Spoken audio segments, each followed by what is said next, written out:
Hey, what is up, guys? This is Dave Sharpe. I'm just actually arriving at headquarters here. As you can see, a lot of people don't know that we have a headquarters, but you can see our our information up here in this big building. We're down here in St. Pete. I'm actually meeting a member who's been you can see our legendary marketer right here. This guy's been a member for a long time. It's been a guy that's been following me online for, I'd probably say 7 years. I've been in different countries with him. He's from Canada. I'm about to go up and walk and meet him in the office up here. But I wanted to just jump on live and of course show you a little behind the scenes here, and also I'm in an elevator right now, so hold on. Looks like I got a bad connection.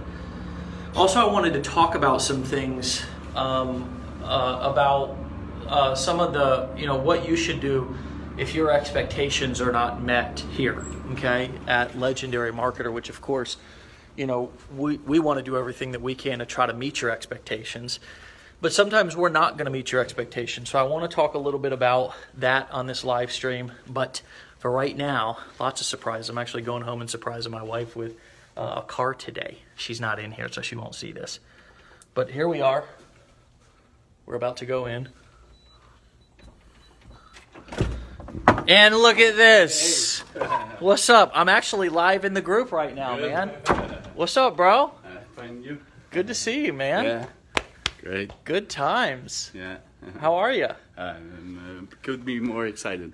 So this is John, and I was just telling people that we've known each other for maybe 7 years, 8 years.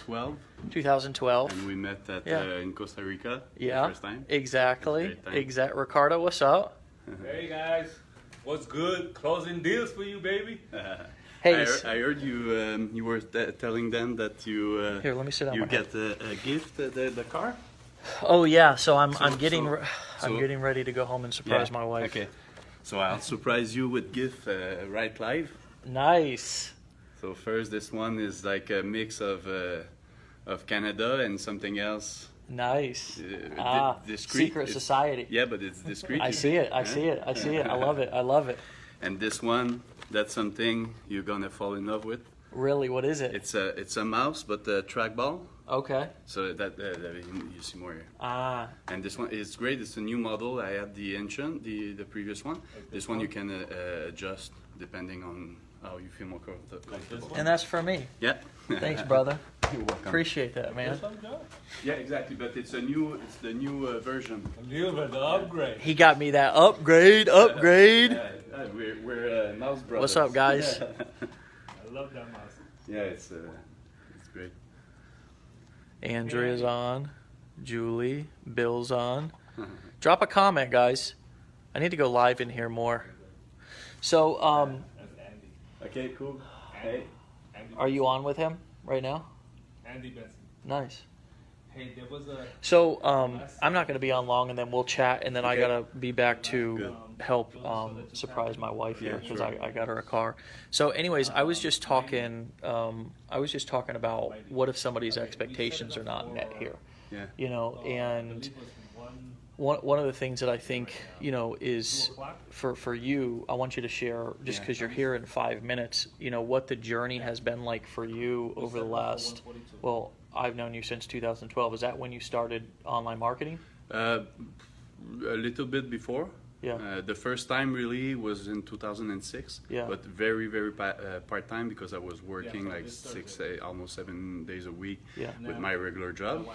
And it took like up to 2012 before I really get serious and invest more than just looking to things. Right. But 2012, there was like 2 years where I really got, like, I would say, a first season of success online. Yeah.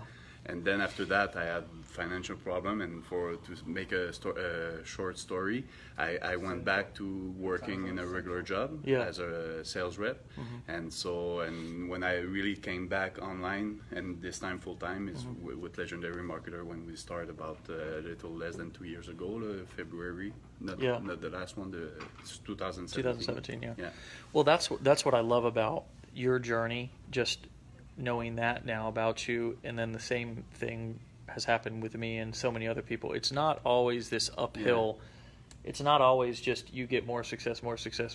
Sometimes there's setbacks, and I think that people have this idea that if I'm going to have a job, I'm going to have just this steady thing. But the problem is that the company could something could happen to your job at any time. Yeah. And here, with building your business as an entrepreneur, you're at least investing into your future. You're investing into your skill sets. And so, sometimes I just read an email from somebody who said that, hey, my expectations weren't met. I feel like there's always something to buy. We're always selling stuff, all this. And it's like, well, we are always selling stuff, and so is everybody else. The challenge that's kind of interesting when you look at the marketplace is that, and I read this online this morning, that when, Kim Kardashian launches a new lipstick, we all run to go buy it. When Michael Jordan releases a new pair of tennis shoes, we all run to go buy it.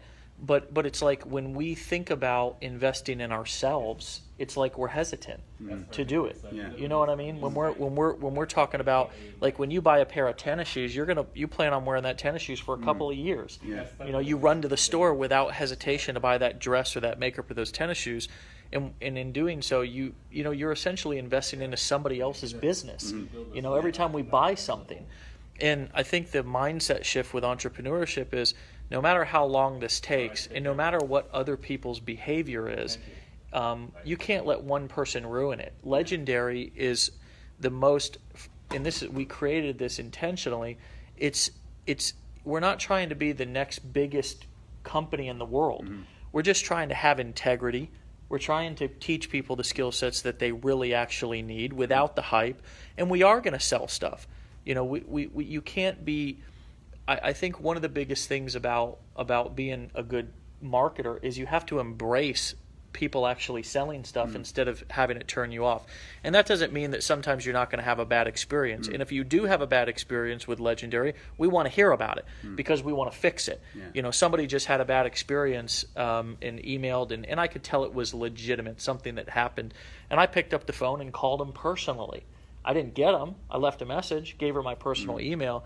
But anyways, your journey has not been completely like this. It's been setback. So what in those times has kept you, going or coming back? But the dreams I have. So and also to piggyback a little bit on just what you said is, there's a lot of things that I learned back in 2012, 13, 14 that I'm using right now. So so those things, when you say invest in ourselves and in skills, that's what we mean. That's something that will never go away. Right. So I could take all your clothes, all your money, your computer, but I can't take what's in here. Exactly. And that I think is such a underestimated thing. It's undervalued. Is actually what you learn, how to sell and market. Let me give you an example. Getting contractors to do work around here locally is like pulling teeth. Okay. Seriously, I need some gate work done. I called 6 people, couldn't get anybody to come out. Okay. One person, their answering machine picked up, and they said, "We don't check messages. You'll have to call us back." I mean, as a marketer, that made me cringe. We're remodeling a house and flipping a house, doing some real estate. Getting people to come out and do work, it's like pulling teeth. So, even if any of you guys ever decide, hey, I'm not going to do this internet marketing thing, I'm going to go and do fence work, or I'm going to go be a plumbing contractor, or you have this new passion of selling hats or knitting or whatever it is, and you want to know how to instantly market it and have success with it, those skill sets, what we teach here is transferable. You were able to transfer the skills from the business that you built in 2012 or what you were doing to what you're doing now. That's big. But even now, my main thing is Legendary, but I use things that I learned over the last 2 years, let's say, to do something else with other business on the that is complementary, but that I'm doing with other clients. And another thing also, you said you had someone complain that we are always selling something.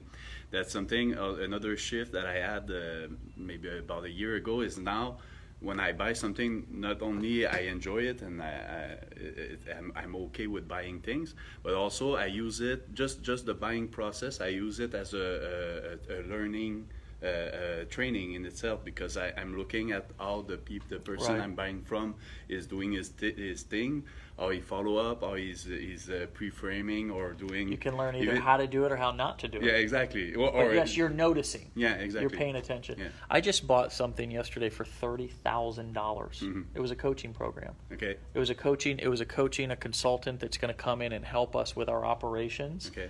Come in and help us develop standard operating procedures and be more effective with how we organize and manage projects. $30,000 though. Crazy. You know what I mean? Yeah. But it's like I understand the value of doing that. A lot of business owners would look at me and say, that's crazy. I mean, that you could put that in your pocket. Well, but that $30,000, learning how to be organized, learning how to be more efficient, learning how to syndicate content better. One of the biggest things that I said to him, and I said, hey, there's so many social media platforms to be on. I got great content. I want to be more efficient with how I get content out. We're going to work on streamlining that. I want to talk about that with you real quick. You've started a podcast, and you've started to kind of find your niche of how you're going to create content. How's that going? Yeah, it was for that goal, but the main goal was to have another way to communicate with my list, with my audience. So up to when I started the podcast, it was mainly email, and at some point I saw and I decided to add something else, and I'm not. We're doing it right now. Maybe it's the start, but I was not up to now really comfortable with doing things live, so on social media or things like that, or even videos. So podcasts, what I really liked when I got presented with the opportunity to start one, is that you record the interview, but before it goes live, it's edited. And also it's only, it's not video, it's only like the audio. Voice, yeah. So I was more comfortable, and it's great. It made a big difference because I had a good result in the past couple of months. Yeah, and you've only been doing it a couple of months, right? But I started it in last August or September, so it's almost a year. Yeah, wow. It's a year. Yeah. You know, that's great. So have you found yourself people reaching out to you looking for the podcast? Yeah, but what more importantly than that, I think that I've become more comfortable speaking, because if you remember in 2012-13, my English was and I was not comfortable as I can be right now. Yeah. So I think that was the most important things, is to become comfortable with speaking and sharing my message. That's another thing I learned from you, to not be ashamed of what I've lived in the past, because I have a lot of things with addiction, but also I had a bankruptcy, a divorce, a burnt out. So there's all those things that up to just about a year, but when I started the podcast around, I was not comfortable to speak of, but I learned that that's something, when I speak about that, people instantly identify, and I have many people that say, oh, me too, I'm divorced, and it creates a connection. So, absolutely. Yeah, people realize when they see you sharing that, wow, man, you know, I connect with this guy because I went through that, and I was afraid to talk about that. And I think that's one of the things that a lot of people don't realize, the power of sharing your vulnerabilities, is that it's not really that is why you're sharing them, because it's a way to connect with people. Way more people can relate to your struggles than they can to your wins. Yeah, exactly. Not a whole lot of people in the marketplace can relate to making millions of dollars or having tons of success or whatever. Most people cannot relate to that. But they can relate to having struggles. They can relate to a divorce or a breakup. They can relate to a business failing. They can relate to having challenges with children, addictions, stuff like that. and that creates a bond that's a lot more stronger. I think that's one of the main things that I've used. It is one of the main things that I've used that's created deep connections with people, and also made people realize, wow, this guy's authentic. He's not afraid to talk about the ugly stuff, and I think anybody can appreciate that. So, well, we're doing a live here. Your English has improved, and you're doing great. Thanks. And so I'm going to hang out with Jean here for a couple of moments. He came down, finally was able to get into the U.S. after 30 years. 30 years. And now he's traveling all over. Had to come down here How to. old were you? I know, I was 4. I was 4. You just showed your age there, buddy. Yeah. No, I can be. I'm more than 30, but anyways, I think my. Well, I got more gray hair than you. Yeah, but the lack of hair around here shows also my age. We start to, it's crazy. I mean, I get a little insecure about my receding hairline lately, but it's like, this is just getting old. This is just what happens. Things start to sag, hair starts to fall out. The proportion of our body starts to shift from the chest down to the belly. It's amazing, right? Not Ricardo, though. He looks like Denzel, or at least he thinks he does. Denzel, yeah. He thinks he does. I call him Renzel. Renzel. Right. It's like Denzel, but not really. Yeah. All right, guys. I hope to see some of you guys soon. Remember, we're here in St. Petersburg, Florida, and we're having a mastermind coming up in Orlando in just about a little over a month, October 1st, that first week of October. And so if you're a part of the Entrepreneur Mastermind, I hope to see you there, because there'll be lots of hanging out, lots of learning. We're going to be doing it in a 17,000 square foot mansion, so it'll be a lot of fun for those of you who don't usually frequent 17,000 square foot mansions. It'll be a great, it'll be a dream building opportunity for you to kind of see something that you don't see in your everyday life, and hang out. And the house is really great. There's a pool table. There's 3 stories. There's a beautiful pool. And so if you're a part of that Entrepreneur Mastermind, I know it. One of the things that this member, and I'm not throwing this particular person under the bus who had this grievance. I'm not. I want to grow from it. I take feedback when somebody says, "Hey, I had a bad experience," or "Hey, this happened." I take it and grow. I don't ever take it personally. I say, "Okay, great. Maybe that person sees something that I don't see," and I like to have my ear to the street. If you had a bad experience with someone in our company or somebody in our community, I want to know about it as much as I can possibly handle it. Right? Sometimes I can't get to everything, but I want to know about it. We want to know about it. But also at the same time, remember that you may be looking at the price tag of something but not understanding what happens under the after the sale. And one thing about us that I'm real big on is delivering long after the sale happens. Our entrepreneur masterminds, our marketer masterminds, once you become a member of that, you're a member of that ongoing. You continue to come back to those masterminds. You form those relationships where we met. Yeah, exactly. We met, and you paid $5,000. It was a $5,000 event. Yeah, exactly. And he came down. That was back in 2012. He came down to Costa Rica, and we spent about 5 days down there. And the bond was formed. Your business from coming to that event, did that really get you excited and make it real for you? Yeah, and it got me my first, like I said earlier, the first season of success, where I had at that point I had my best month was a $10,000 a month. So that's like catching a big fish. You're hooked. Exactly. You know what I mean? And also, like we also said, there's things that I learned there that I'm still using right now. So in relationships. Yeah. We're still friends. So think about that. What most people, they're skeptical that they can even make a sale or generate a lead. But imagine if you did something that got you excited enough that your passion began to pour in your business, and you went and had a $10,000 month. What would that do for you? You would never ever be able to leave. You would never go back. Even if you did go back and you had to go and do what you had to do for your financial situation. I know you got a son. Yeah. You can't not work. You got to bring in money, but you got the taste of that freedom, of what that's like, and that's priceless. That is priceless to taste that. So I would encourage you guys, if you're on the fence or you're wavering or you're looking for at a reason to quit, even if you have a legitimate grievance, don't use it as a reason to quit. Even if you don't do it here. I'm not that selfish. I'm not saying, Legendary Marketer is the only house in town. Because you know what? what I really am passionate about is you stepping into your purpose, becoming an entrepreneur, if that's what you want to do, and following your dreams, because as we're demonstrating here, it's possible. It's possible for a guy from Canada. Yeah, Montreal. Montreal.